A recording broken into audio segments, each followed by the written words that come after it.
નમસ્કાર દર્શક મિત્રો, ગુજરાતની અસ્મિતા સમાચારમાં વધુ જોઈએ તો સ્વયંભૂ પિંપલેશ્વર મહાદેવના દર્શન કરવા ભક્તોનું ઘોડાપુર ઉમટ્યું। મહેસાણાના સાલડી સ્વયંભૂ પિંપલેશ્વર મહાદેવના મંદિરને લોકો મિની સોમનાથ તરીકે પણ ગણવા લાગ્યા છે। સ્વયંભૂ પિંપલેશ્વર મહાદેવના દર્શન કરવા હજારોની સંખ્યામાં વહેલી સવારથી જ ભક્તો અને શ્રદ્ધાળુઓની લાંબી લાઈનો જોવા મળી હતી।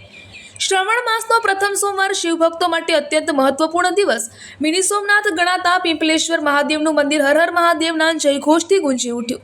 આજુબાજુ વિસ્તારમાંથી હજારોની સંખ્યામાં શિવભક્તો દર્શન અને પૂજા અર્ચના કરવા ઉમટી પડ્યા હતા।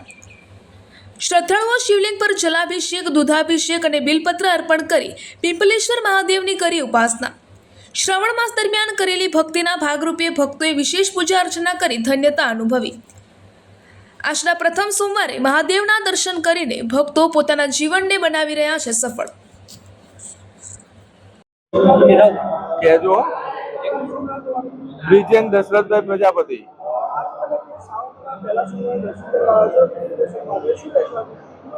આજે શ્રાવણ મહિનાનો પહેલા સોમવારે શ્રી પીપળેશ્વર દાદાના દર્શન કરવા આવી ધન્યતા અનુભવું છું।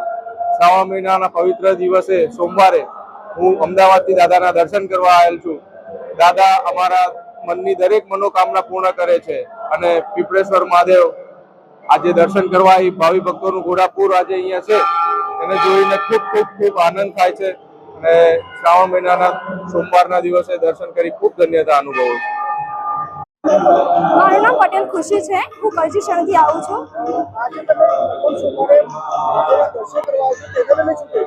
આજે શ્રાવણ મહિનાનો પ્રથમ સોમવાર છે તો અમે આજે દર્શન કરવા આવે છે, કેમ કે એક પ્રાચીન મંદિર છે જે અહીંયા લોકોની તમે ભીડ તો જોઈ શકો છો, કેમ કે અહીંયા બહુ લોકો આસ્થા લઈને આવે છે અને બધાની મનોકામના પણ પૂર્ણ થાય છે। હું છેલ્લા અમે ઘણા 10 વર્ષોથી અહીંયા અમે દર્શન કરવા આવીએ છીએ।